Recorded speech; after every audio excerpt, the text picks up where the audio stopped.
कहाणी हरतालिकेची। एके दिवशी शंकर पार्वती कैलास पर्वतावर बसले होते। पार्वतीने शंकराला विचारले, महाराज, सर्व व्रतांमध्ये चांगले व्रत कोणते?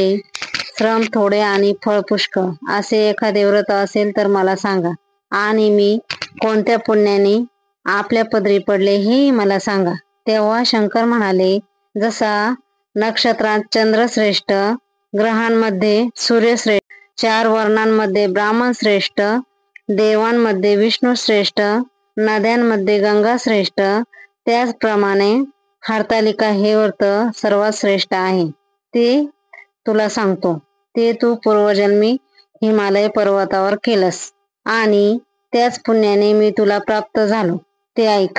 हे व्रत भाद्रपद महिन्याच्या पहिल्या तृतीयेला करावं. ते पूर्वी तू कसं केलं हे मी आता तुला सांगतो. तू लहानपणी मी तुला प्राप्त व्हावं म्हणून मोठं तप केलं. 64 वर्ष झाडांची पिकली पाने खाऊन नव्हतीस. थंडी, पाऊस, ऊन हे तिन्ही दुःख सहन केलेस. हे तुझे श्रम पाहून तुझ्या बापाला फार दुःख झाले व अशी कन्या कोणास द्यावी अशी त्याला चिंता पडली. इतक्यात तिथे नारद मुनी आले. हिमालयाने त्यांची पूजा केली आणि येण्याचे कारण विचारले. तेव्हा नारद म्हणाले, तुझी कन्या उपवर झाली आहे. ती विष्णूला द्यावी. तो तिच्या योग्य नवरा आहे. त्यांची तुझ्याकडे मागणी करायला मला पाठवलं आहे, म्हणून मी इथे आलो आहे. हिमालयाला मोठा आनंद झाला. त्याने ही गोष्ट कबूल केली. नंतर नारद तेथून निघून आले. विष्णूला ही गोष्ट कळवली. नारद गेल्यावर तुझ्या बापाने ही गोष्ट सांगितली. ती तुला रुचली नाही. तू रागावलीस. असं पाहून तुझ्या सखीने रागावण्याचं कारण विचारलं. तेव्हा तू सांगितलं, महादेवा वाचून मला दुसरा पती करणे नाही असा माझा निश्चय आहे. असं असून माझ्या बापाने मला विष्णूला देण्याचे कबूल केले आहे. याला काय उपाय करायचा? मग तुला तुझ्या सखीने घोर अरण्यात नेले. तिथे गेल्यावर एक नदी दृष्टीस पडली. जवळच एक गुहा आढळली. त्या गुहेत जाऊन तू उपवास केला. तिथे माझे लिंग स्थापन केले. त्याची पूजा केली. तो दिवस भाद्रपद शुद्ध तृतीयेचा होता. रात्री जागरण केला.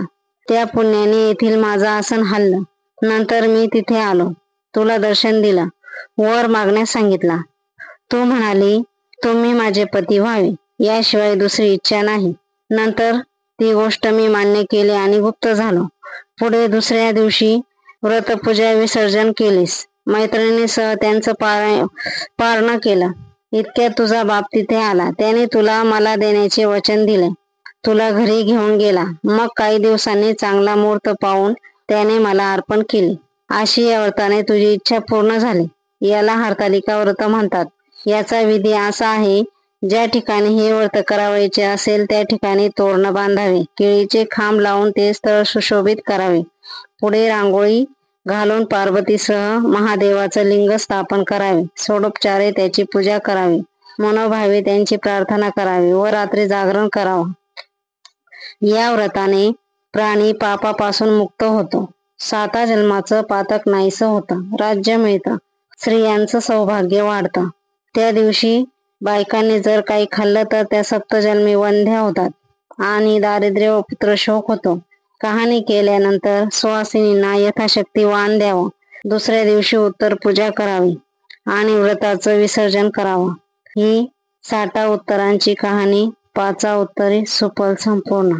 हर हर शंभो शंकरा.